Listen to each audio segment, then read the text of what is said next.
Assalamualaikum warahmatullahi wabarakatuh.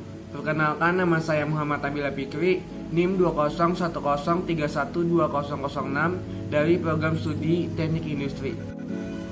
Di sini saya akan menjelaskan hasil resensi buku Meretas Jalan Menuju Ahlul Quran. Buku yang ditulis Ustazah Rina Setiawati ini memberikan gambaran aplikatif agar kita menjadi hamba Allah yang spesial, yaitu menjadi Ahlul Quran. Buku ini merupakan upaya seorang pembelajar, pengkaji, pengajar, dan penggiat cinta Al-Quran dan membumikannya dari Ustazah Rina Setiawati. Dengan dedikasi pengajaran Al-Quran, tentu buku ini merupakan perpaduan antara teori dan praktik dari penulisannya, sehingga insya Allah dapat membawa kita, para pembaca, untuk menjadi hamba-hamba Allah yang spesial. Buku ini mengajak Anda tidak hanya menyelami kebenaran dan kebaikan Al-Quran, tetapi juga arahan untuk menjadi ahlinya, yaitu Ahlul Quran. Meretas jalan menuju Al-Quran, mungkinkah? Padahal banyak fenomena manusia yang mengabarkan Al-Quran, seperti yang telah difirmankan Allah dalam Quran surat Al-Furqan ayat 30, yang artinya, berkata Rasulullah SAW, "Ya Rabku, sesungguhnya kaumku menjadikan Al-Quran ini diabaikan." Manusia mulia Rasulullah SAW telah memperjuangkan Al-Quran sejak kurang lebih 1400 tahun yang lalu.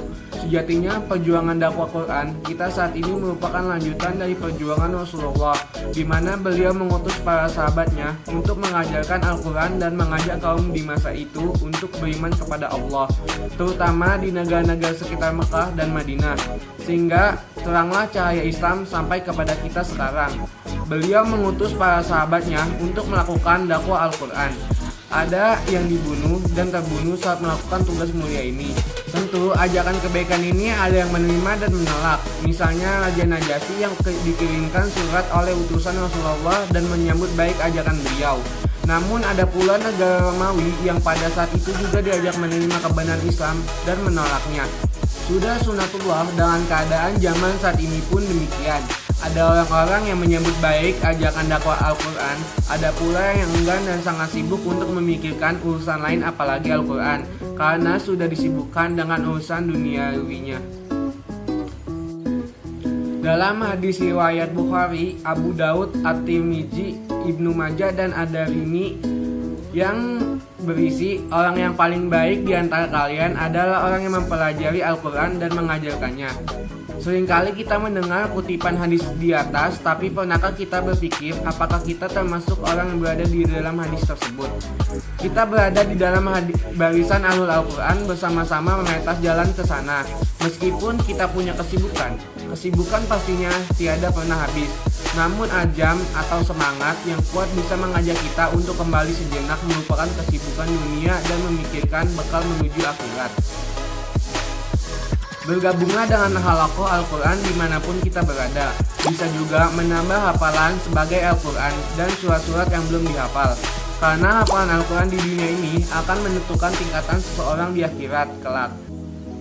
Dari Abdullah bin Amr bin Al-As radhiyallahu anhu dari Nabi SAW, beliau bersabda, akan dikatakan nanti ketika akan masuk surga kepada ahli Al-Quran, baca dan naiklah serta tartilkanlah sebagaimana dulu kau mentartilkannya di dunia, sebab sesungguhnya kedudukanmu adalah pada akhir ayat yang kau baca.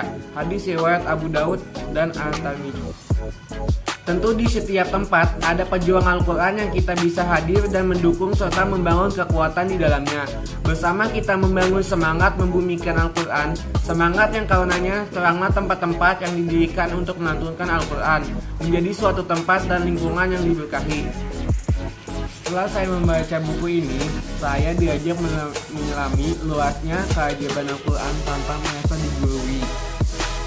Saya juga merasa lebih dekat dengan Al-Quran dan saya lebih semangat untuk mengamalkannya dan mengajarkannya kepada orang banyak agar mendapat manfaat yang luas. Kelebihan buku ini, buku dengan harga yang sangat terjangkau ini sangat layak dibaca bagi umat Islam. Inilah buku yang tepat dijadikan panduan berislam bagi muslim agar lebih dekat dengan Al-Quran. Tema buku tersebut dibahasnya secara jelas dan menggunakan bahasa yang sangat mudah dipahami bagi yang belum pernah belajar tentang Al-Quran sekalipun. Isi bukunya juga memberi motivasi. Tetapi dalam buku ini terdapat kekurangan, yaitu di dalam bukunya itu tidak ada gambar sehingga pembaca mudah cepat bosan. Sekian dan terima kasih, kurang lebihnya mohon maaf. Saya akhiri, wassalamualaikum warahmatullahi wabarakatuh.